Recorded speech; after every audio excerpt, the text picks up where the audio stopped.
दिलीप बोला, क्या हुआ डैड, आप इतने परेशान क्यों लग रहे हैं? राय साहब ने बड़ी गंभीरता से कहा, वो वकील साहब ने कुछ बताया मुझे, बस इसलिए, बाकी कोई खास बात तो नहीं है। तो फिर क्या तय किया तुम सब ने? विशाल के बारे में कुछ निर्णय लिया? हम तो बस यही चाहते हैं कि विशाल सुरक्षित हमारे पास लौट आए, मनोज जोर देते हुए बोला। हेमलता धीरे से बोली, मैं तो सोच रही हूँ कि कल सुबह होने तक अगर किडनैपर का कोई दूसरा लेटर नहीं मिला तो फिर हम सीधे पुलिस के पास जाएंगे। ओके, राय साहब ने खड़े होते हुए कहा, अब आप सब अपने अपने रूम में जाकर आराम कीजिए, फिर कल सुबह देखते हैं कि क्या ठीक रहेगा। ओके, फिर कल सुबह मिलते हैं हम, कहते हुए सब चल पड़े अपने रूम की ओर। मनोज और सरिता भी थके हारे कदमों से अपने रूम की ओर चल पड़े। अपने रूम में पहुंचकर सरिता बेड पर गिरकर बिलक बिलक कर रोने लगी। वो रोते हुए बोली, मैंने ही विशाल को नीचे भेजने के लिए रिक्वेस्ट की थी तुमसे, तुम तो मना कर रहे थे। काश तुम्हारी बात मानकर मैं रोक लेती विशाल को। मनोज ने उसके कंधे पर हाथ रखा और भरे गले से बोला, अब जाने दो सरिता पुरानी बातों को, अब तो बस प्रार्थना करो कि कैसे भी करके भगवान हमें हमारा विशाल लौटा दे। आधी से ज्यादा रात बीत चुकी थी, पर नींद किसी की भी आंखों में नहीं थी। सब जागते हुए विचारों में डूबे हुए थे। 25 करोड़ कैसे जुटाएगा मनोज? यही सवाल सबके दिमाग में था। सरिता बोली, यदि तुम्हारा मैनेजर पैसों का प्रबंध ना कर सका टाइम पर तो प्लीज तुम राय साहब के पैर पकड़ लेना, वो जरूर 25 करोड़ अरेंज कर सकते हैं। मनोज ने नरमी से कहा, मैं सब कुछ करने के लिए तैयार हूँ सरिता, बस मुझे विशाल चाहिए। सरिता कुछ बोलने ही वाली थी कि तभी पूरा विला पुलिस सायरन की आवाज से गूंज उठा। ओ माय गॉड, सरिता चीख उठी, पुलिस क्यों आई है? किसने इन्फॉर्म कर दिया पुलिस को? अब क्या होगा मनोज? कहीं किडनैपर पुलिस के आने से नाराज हो गया तो? किसने बुलाया था पुलिस को? राय साहब ने तो सुबह तक इंतजार करने को कहा था। पुलिस का सायरन निस्तब्ध वातावरण में गूंजते ही विला में मौजूद सबके सब बुरी तरह से चौंक पड़े। पुलिस यहाँ विला में? पर कैसे? यही सवाल मन में लिए सब तेजी से अपने अपने रूम से निकलकर नीचे हॉल की ओर भागे। सरिता ने कांपते स्वर में मनोज से कहा, मनोज ये पुलिस कैसे आ गई यहाँ?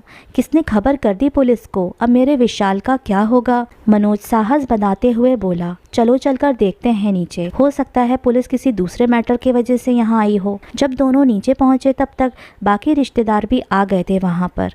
राय साहब और हेमलता चिंतित होकर गेट की तरफ देख रहे थे जिधर से पुलिस ऑफिसर अपनी टीम के साथ आ रहा था। मनोज ने धीमे से पूछा, ये पुलिस को यहाँ बुलाया किसने है? अगर मेरे बेटे को कुछ भी हुआ ना तो मैं उस आदमी को छोड़ूंगा नहीं जिसने पुलिस को खबर दी है। तभी सिक्योरिटी गार्ड भागा हुआ आया और राय साहब से बोला, साहब जी पुलिस आ गई, अब आपकी सब चिंता दूर हो जाएगी। पुलिस जरूर पता लगा लेगी विशाल बाबा का।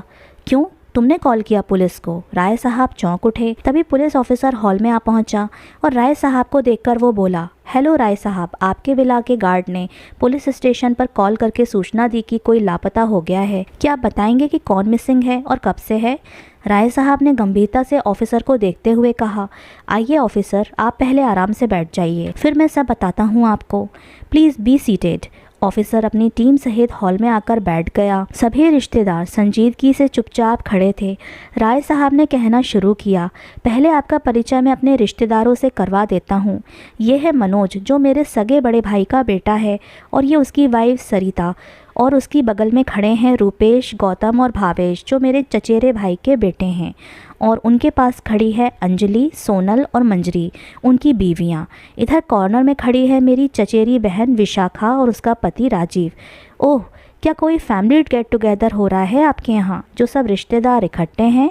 ऑफिसर ने सबको ध्यान से देखते हुए पूछा, और ये लापता कौन हो गया अचानक से? अब मनोज आगे आता हुआ बोला, सर मेरा 17 साल का बेटा विशाल लापता हो गया है। आज रात को डिनर के बाद वो नीचे टहलने गया था और फिर वापस आया ही नहीं। हमने बहुत तलाश किया सर उसे, पर और मनोज का गला रूंध गया। ऑफिसर ने मनोज के कंधे पर हाथ रखा। डोंट वरी, हो सकता है विशाल कहीं नाइट आउट पार्टी के लिए किसी फ्रेंड के साथ चला गया हो। आप उसका मोबाइल नंबर दे दीजिए। मनोज ने रुआंसे होकर कहा, मेरा बेटा तो पहली बार इंडिया आया था सर, हम लोग नैरोबी में रहते हैं, वहाँ मेरा बिजनेस है, यहाँ तो विशाल का कोई फ्रेंड या परिचित ही नहीं है। मनोज से विशाल का नंबर और फोटो लेकर ऑफिसर ने अपनी टीम को इंस्ट्रक्शन दिए, पूरी विला में चारों तरफ फैल जाओ और कोने कोने में सर्च करो विशाल को। सरिता ने रोते हुए हाथ जोड़कर कहा, सर मेरा बेटा विला से कहीं भी बाहर नहीं गया है, हमने सीसीटीवी फुटेज में देखा था और फिर अब तो क्लियर हो ही गया है कि विशाल का किडनैप हो गया। कैसे? ऑफिसर ने चौंकते हुए पूछा। क्या आपको कोई कॉल वगैरह आई है किडनैपर की? नहीं सर, राय साहब बोले, हमें तो मेन डोर पर एक पेपर मिला जिससे पता चला कि विशाल का किडनैप हो गया है। ओह, तो कहाँ है वो पेपर? ऑफिसर तत्काल बोला। राय साहब ने तुरंत वो पेपर लाकर ऑफिसर को दे दिया। ओ गॉड, 25 करोड़! ऑफिसर ने हैरानी से कहा। ये तो बहुत ही बड़ी साजिश लगती है। क्या मैं सीसीटीवी फुटेज देख सकता हूँ? श्योर सर, आइए, कहते हुए राय साहब ऑफिसर को स्टडी रूम में ले गए और अंदर जाते ही बोले, सर, मैंने कल ही विशाल को अपनी जायदाद में 25% का हिस्सेदार बनाया था और फिरौती में भी 25 करोड़ की मांग की गई है, इसलिए मुझे तो लगता है कि किडनैपर कोई जानकारी है। माय गॉड, ऑफिसर ने सोचते हुए कहा, सच में ये तो किसी ऐसे शख्स का ही काम लगता है जिसे आपकी वसीयत के बारे में सब कुछ पता हो। पर ऐसा कौन हो सकता है ऑफिसर? राय साहब बोले, मैंने तो ये हिस्सेदारी वाली बात सिर्फ अपने इन रिश्तेदारों के बीच ही बताई थी। ओके, ऑफिसर ने कहा, मुझे एक पेपर पर अपने सभी रिश्तेदारों के नाम और मोबाइल नंबर्स लिखकर दे दीजिए। मैं पूरी तरह से सबकी छानबीन करता हूँ और हाँ, सीसीटीवी फुटेज में तो कोई बाहरी व्यक्ति ना आता दिख रहा है ना जाता, इसलिए ये तो पक्का है कि विशाल का किडनैप किसी बाहरी व्यक्ति ने तो किया नहीं है। किसी बाहरी अनजान व्यक्ति को ये कैसे पता होगा कि विशाल और आपकी वसीयत के बारे में? यही बात तो मुझे भी परेशान कर रही है कि आखिर वो कौन मेरा अपना है जो कि ये साजिश रच रहा है, राय साहब ने दुखी स्वर में कहा। फिर जब स्टडी रूम से निकलकर दोनों हॉल में वापस आए तो वहाँ वान्या को देखकर राय साहब चौंक गए। उन्होंने वान्या के करीब जाकर पूछा, बेटा ठीक हो ना तुम? कैसा लग रहा है अब? वान्या ने बुझी बुझी आंखों से देखा और धीरे से बोली, मैं तो ठीक हूँ, पर विशाल के बारे में ये क्या सुन रही हूँ मैं?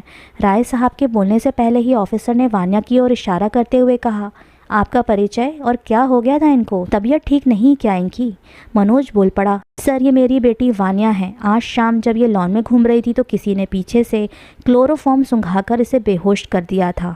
और वो ब्रेसलेट, उसकी बात भी तो बताइए, भावेश ने कहा। ओह हाँ, मनोज ने ऑफिसर के करीब जाकर कहा। हेमलता आंटी ने वान्या को आशीर्वाद देते हुए अपना एक बेशकीमती ब्रेसलेट भेंट में दिया था, पर वो ब्रेसलेट किसी ने ले लिया वान्या को बेहोश करके। क्या? तो आप लोग अब तक पुलिस के पास क्यों नहीं आए? इतनी बड़ी घटना होने के बाद भी यूँ चुप्पी साधे क्यों बैठे रहे आप सब? ऑफिसर ने नाराज़गी से पूछा। इसलिए सर कि हमको यकीन था कि किसी रिश्तेदार का ही कारनामा है ये, गौतम ने रहस्यमय दृष्टि से विशाखा की ओर देखते हुए कहा। ऑफिसर पल भर में ही विशाखा के चेहरे के उतार चढ़ाव देखकर भांप गया कि ज़रूर कुछ तो पकड़ा है इस औरत के मन में। फिर नरमी से मुस्कुराते हुए पूछा, विशाखा जी, ये आपके पति राजीव को चोटें कैसे लग गईं? कोई एक्सीडेंट हो गया था क्या?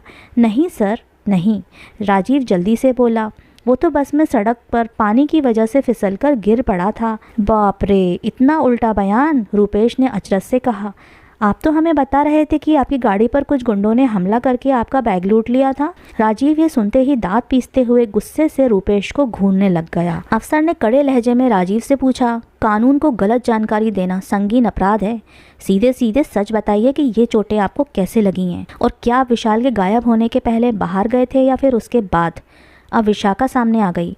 देखिए सर, आप हमें गलत समझ रहे हैं। ये ठीक है कि राजीव ने आपसे झूठ कहा कि वो फिसलकर गिर गए थे, पर वो इसलिए कि गुंडों की बात सुनते ही कहीं आप उनसे सवाल जवाब न करने लग जाएं, क्योंकि गुंडों के बारे में इन्हें कुछ भी मालूम नहीं है सर। ओके, बट आप गए कहाँ थे?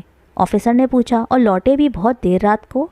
किसी खास काम के लिए गए थे क्या? राजीव ने धीरे से कहा, मैं अपने बिजनेस के सिलसिले में किसी से मिलने गया था। बट फूफा जी, अंजलि चुपती हुई नज़रों से देखकर बोली, आप भला बिजनेस के किस सिलसिले में गए थे? आप तो कॉलेज के लेक्चरर हैं ना, तो क्या मैं बिजनेस नहीं कर सकता? राजीव उबल पड़ा। अब तो हद ही हो गई विशाखा, अब यहाँ रुककर हम अपनी और बेइज्जती नहीं करा सकते। चलो हम अभी यहाँ से चलते हैं। एक्सक्यूज़ मी, ऑफिसर ने सीधी नज़रों से देखते हुए कहा, जब तक आपके बयान की पुष्टि नहीं कर लेते हम और विशाल को ढूंढ नहीं लेते, तब तक आप विला से बाहर नहीं जा सकते। तभी ऊपर के फ्लोर से एक पुलिसकर्मी चिल्लाया, सर ये देखिए हमें क्या मिला। ऑफिसर ये सुनते ही ऊपर की ओर लपका। पीछे पीछे बाकी सब भी भागे। जब ऊपर पहुंचे तो पुलिसकर्मी ने अपने हाथ में पकड़ा एक मोबाइल दिखाते हुए कहा, ये देखिए सर, ये मोबाइल हमें वॉशरूम के पास मिले डस्टबिन से मिला है। ये एक कैरी बैग में लिपटा हुआ था। ओ गॉड, सरिता और मनोज एक साथ चिल्ला उठे, ये मोबाइल तो विशाल का है, भला ये डस्टबिन में कैसे आ गया? अब मोबाइल तो खुद चलकर आया नहीं होगा डस्टबिन में। ऑफिसर ने रुखाई से कहा, ज़रूर इसे किसी ने फेंका है। पर सर, आखिर जब विशाल का मोबाइल यहाँ है तो फिर खुद विशाल किधर है? गौतम ने हैरानी से पूछा। जी सर, मेरा बेटा जब नीचे गया था तब ये मोबाइल उसके ही पास था, मनोज ने रुआंसे स्वर में कहा। सरिता भी फफक पड़ी। मैं तो पहले से ही कह रही थी कि विशाल इस विला से बाहर नहीं गया है। सबके सब एकदम आश्चर्य में डूबे मोबाइल को घूरे जा रहे थे। तभी राय साहब बोले, ऑफिसर, आप इस विला की हर दरो दीवार को छान मारिए, मुझे विशाल हर हाल में चाहिए। पर आप ये कैसे कह सकते हैं राय साहब? ऑफिसर ने ठंडे लहजे में कहा कि विशाल विला के अंदर ही होगा। हो सकता है किडनैपर उसे विला के बाहर ले गए हों। तभी हॉल में सिक्योरिटी गार्ड दौड़कर आया और अपने हाथ में पकड़े पेपर को दिखाते हुए राय साहब को आवाज़ दी। जैसे ही राय साहब और ऑफिसर नीचे आए, सिक्योरिटी गार्ड ने पेपर पकड़ाते हुए बताया, साहब जी, अभी अभी एक बाइक वाला ये पेपर गेट पर फेंक कर भाग गया। तब तक मनोज भी दौड़ता हुआ आ पहुंचा और पेपर देखते ही फूट पड़ा। पेपर पर बड़े बड़े अक्षरों में लिखा था, पुलिस को बुलाकर विशाल की मौत के परवाने पर साइन किए हैं तूने, अब कीमत है 50 करोड़। 50 करोड़? मनोज को तो मानो चक्कर सा आ गया। इतनी बड़ी रकम, अब क्या करेंगे मनोज और सरिता? किडनैपर को कैसे पता चला पुलिस के बारे में? अब ऑफिसर क्या करेंगे? 50 करोड़ रुपए, इतनी बड़ी रकम कहाँ से लाएंगे मनोज हम? सरिता ने रोते हुए मनोज से पूछा। मनोज को हतप्रभ खड़े देखकर ऑफिसर ने जोर देते हुए कहा, आप लोग बिल्कुल भी ना घबराएं, 50 करोड़ या 50 रुपए देने की भी ज़रूरत नहीं है किडनैपर को। हम विशाल को सही सलामत आपके पास ले आएंगे। तभी राय साहब ने सांत्वना भरे स्वर में कहा, पुलिस ऑफिसर ठीक कह रहे हैं मनोज, ये विशाल को ज़रूर ढूंढ निकालेंगे। आखिर विशाल का मोबाइल भी तो पुलिस ने ही विला में आते ढूंढ निकाला। सरिता हाथ जोड़ते हुए बोली, मुझे तो बस विशाल चाहिए, चाहे हमारी पूरी संपत्ति बेचना पड़े।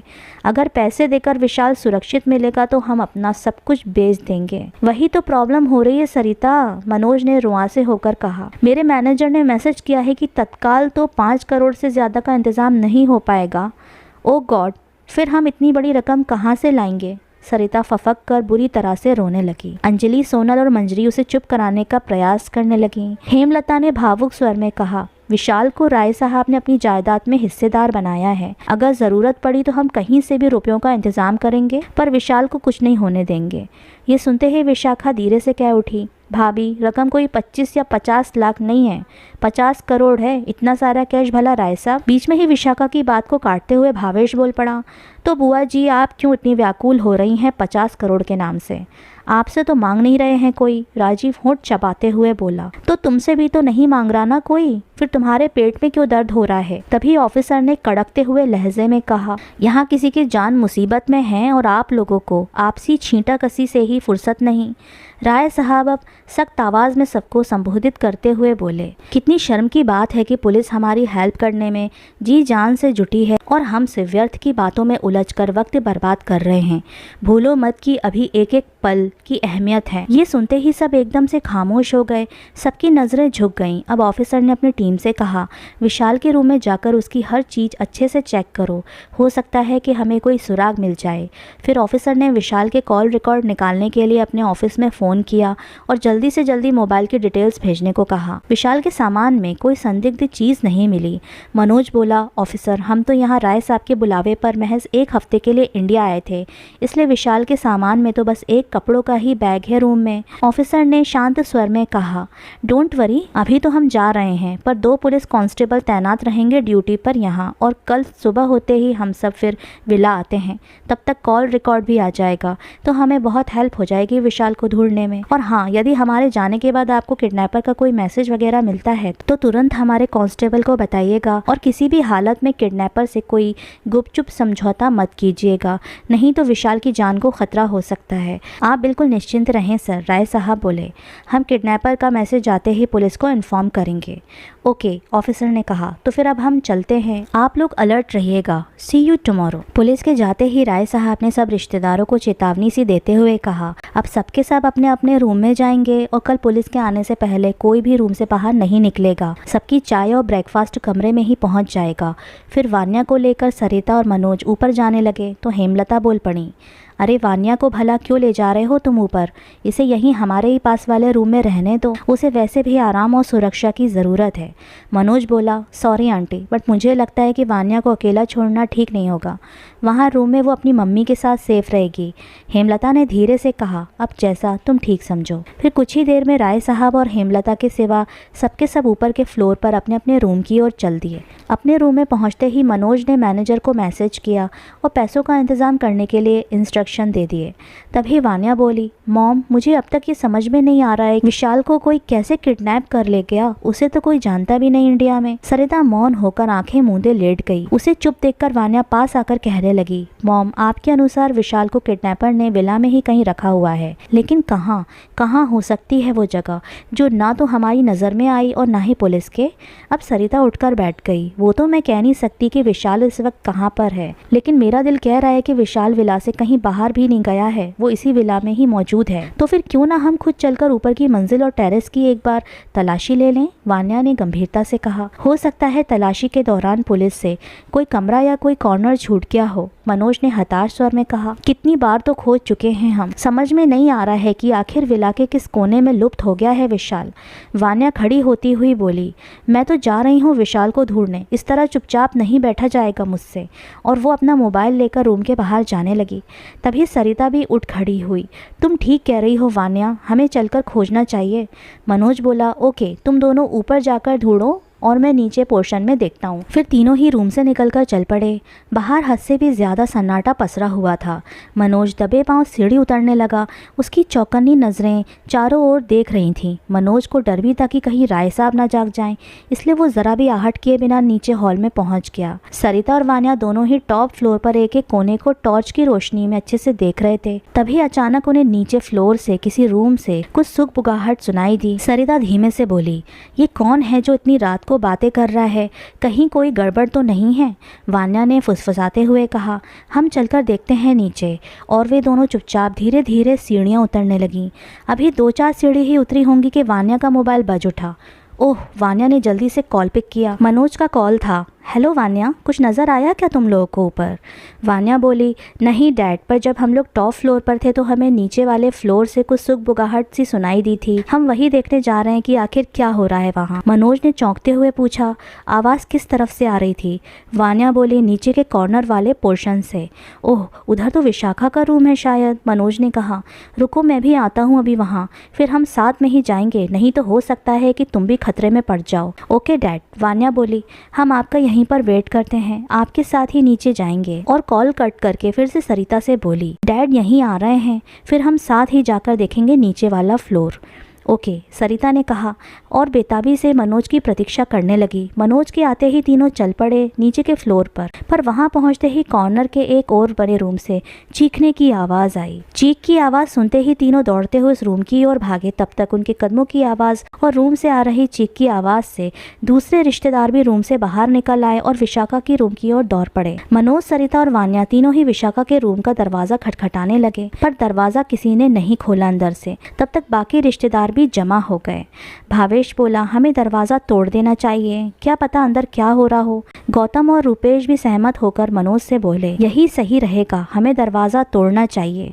मनोज बोला, 1 मिनट, मैं राय साहब को कॉल करके बुला लेता हूँ, इस तरह हमारा अपने मन से दरवाज़ा तोड़ना ठीक नहीं रहेगा। और फिर मनोज के कॉल करते ही राय साहब और हेमलता हैरान परेशान ऊपर भागे भागे आए और जैसे ही दरवाज़ा अंदर से बंद होने और चीख सुनाई देने की बात पता चली, उन्होंने तुरंत ही विला में मौजूद कांस्टेबल्स को इन्फॉर्म किया। फिर बोले, पुलिस के रहते अपने मन से कुछ भी करना मुसीबत मोल लेना है। कांस्टेबल्स दौड़े दौड़े आए और रूम के दरवाजे पर पहले तो जोर से थपथपाकर खोलने को कहा, फिर कोई रिप्लाई न मिलने पर उन्होंने दरवाजे को तोड़ने का फैसला किया। दरवाजे के टूटते ही सब तेजी से रूम के अंदर भागे। अंदर का नज़ारा दिल दहला देने वाला था। तो दोस्तों, ये कहानी का तीसरा पार्ट है। अगले पार्ट को सुनने के लिए हमारी कहानी के साथ अंत तक बने रहिएगा। हमारे चैनल पर आए हैं तो इसे सब्सक्राइब और शेयर ज़रूर कीजिए ताकि इसी तरह की कहानियाँ हम आपके लिए लाते रहें। तो फिर मिलते हैं आपसे कहानी के अगले भाग में।